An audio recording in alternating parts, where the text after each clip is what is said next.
Vice President Joe Biden visiting New York to talk planes, trains, and automobiles. The last time he was there, he said LaGuardia looked like a third world country. Today, he came with a plan to make it first rate.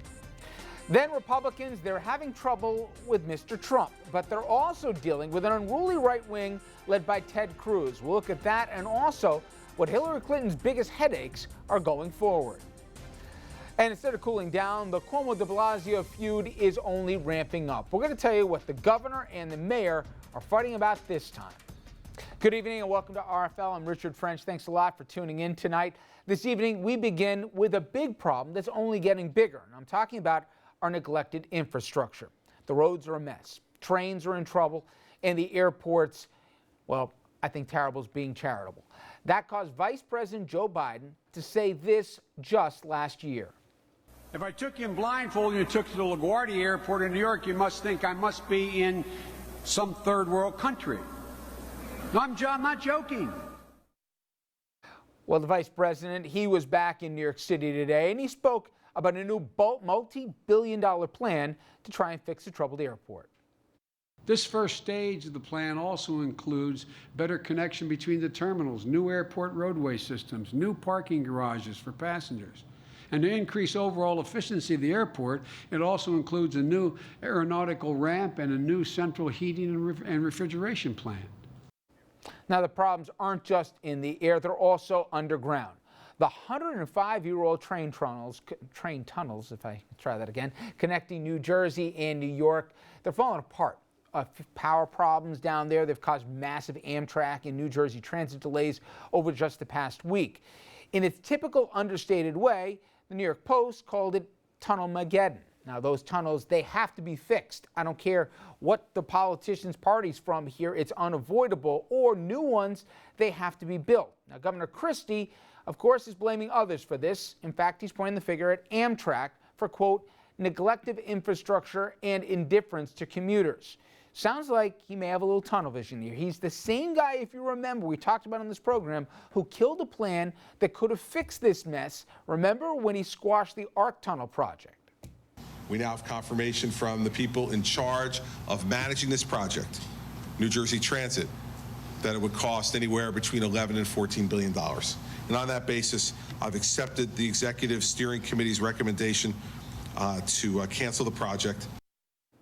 Let's bring in our panel right now. Jeannie Zaino, professor of political science at Iona College, professor of campaign management at NYU. Dominic Carter, political journalist and author. Noam Bramson, the Democratic mayor of New Rochelle, and he was the 2013 Democratic nominee for the Westchester County Executive. And Andrew Whitman, our senior political correspondent. And Andrew, I'll start with you because you were in New Jersey today, and I know you were with Senator Booker, as well as some other folks who cover New Jersey on the political beat. If any place in our metropolitan area, even more than New York, has a real concern over infrastructure, it's New Jersey. And we're talking the bridges, we're talking the rails, we're talking the tunnels, and we could keep going. Major part of their economy is reliant that, as part of that pipeline going down the eastern seaboard, it works, and frankly, it doesn't work right now. Well, the entire foundation of New Jersey's economy is built on its transportation hubs, obviously between Philadelphia and New York, and it's really feeling the pinch. Obviously, New Jersey Transit was the one that had the train troubles over the past week, but the state's really been, there have been problems with this ever since Governor Christie canceled the ARC Tunnel project. And of course, there are other needs for the tunnels and other systems to get people and goods across from New Jersey to New York City.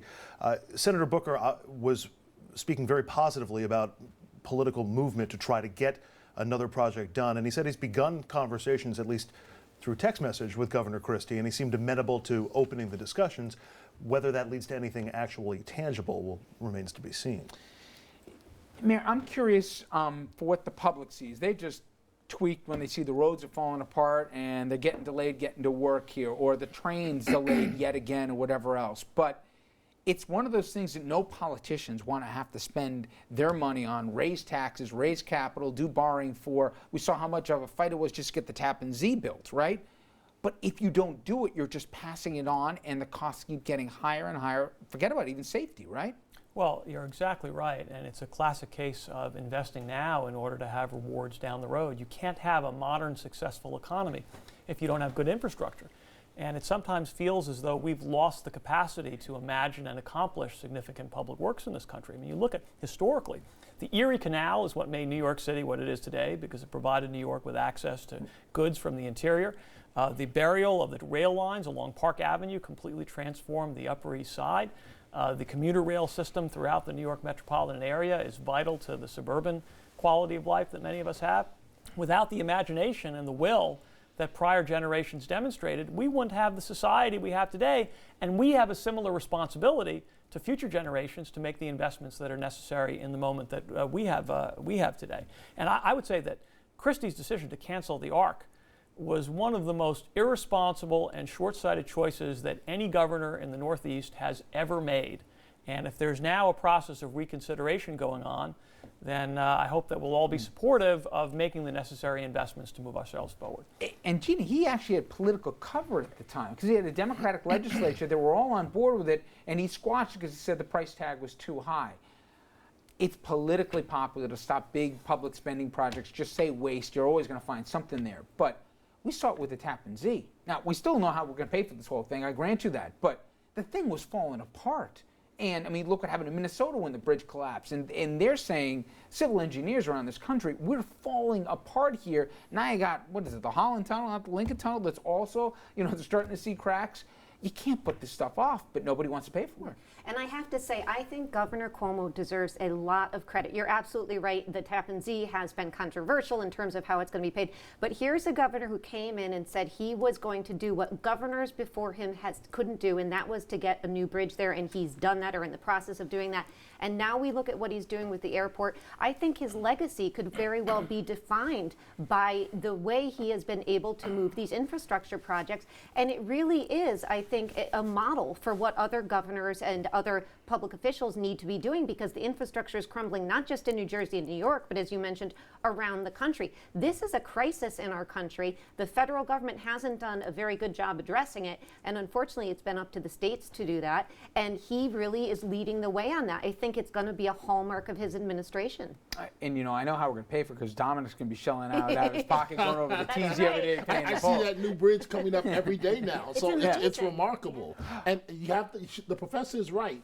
For whatever, we could say, oh, Cuomo hasn't given us the exact how he's going to come up with the billions. But I'm telling you, as someone that lives in Rockland County, it's amazing, Richard, every single day to see that bridge. It looks like it's almost halfway done. So, boom.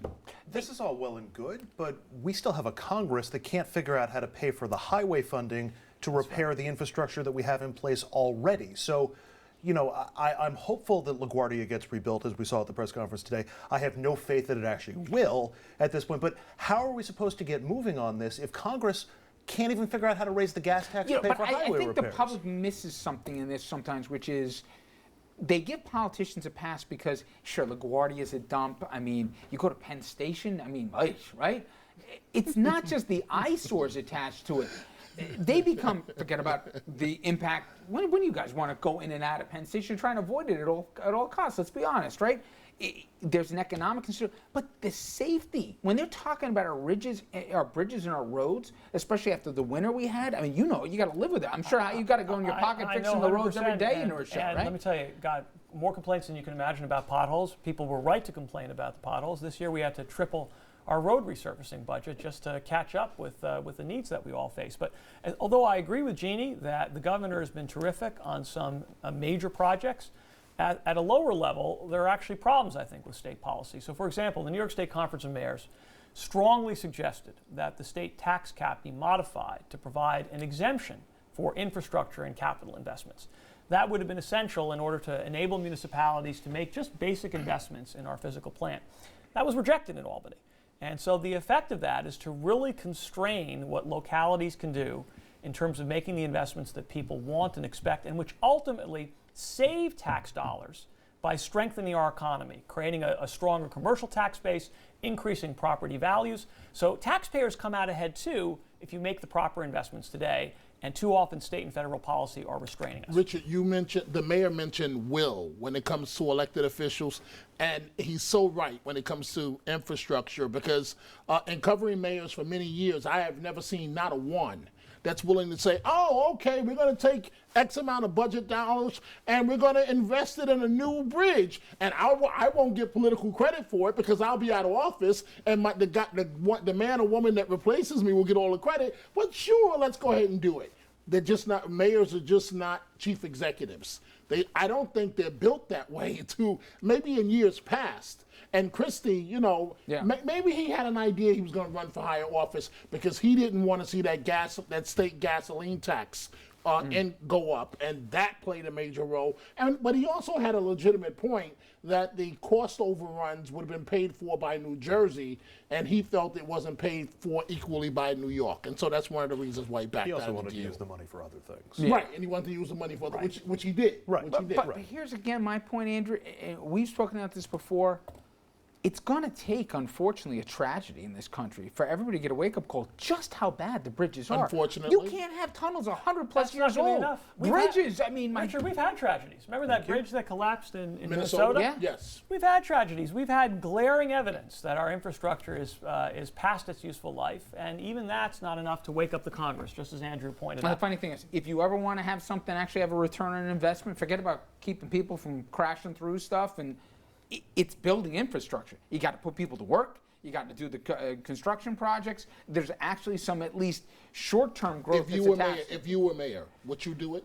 I'd want to make sure I'm not the only guy sticking my neck out, but I sure as heck would try. But also, you would be the only guy, so would you still do it? You know what? I think you can build a little bit more of a consensus if you share the cost, but you also share the praise. I think sometimes a lot of guys just want to be the only ones to slap their own backs. But yeah, easier said than done. Now, we're going to talk national politics on this side. The GOP, they got a Trump problem. His poll numbers, no matter what I say about him every night here, for some reason this guy's going up, and he is not going away. But the other side also has its own share of headaches. We're going to look at the challenges facing not only Hillary Clinton, and I'm not talking about strictly emails. Stay with us.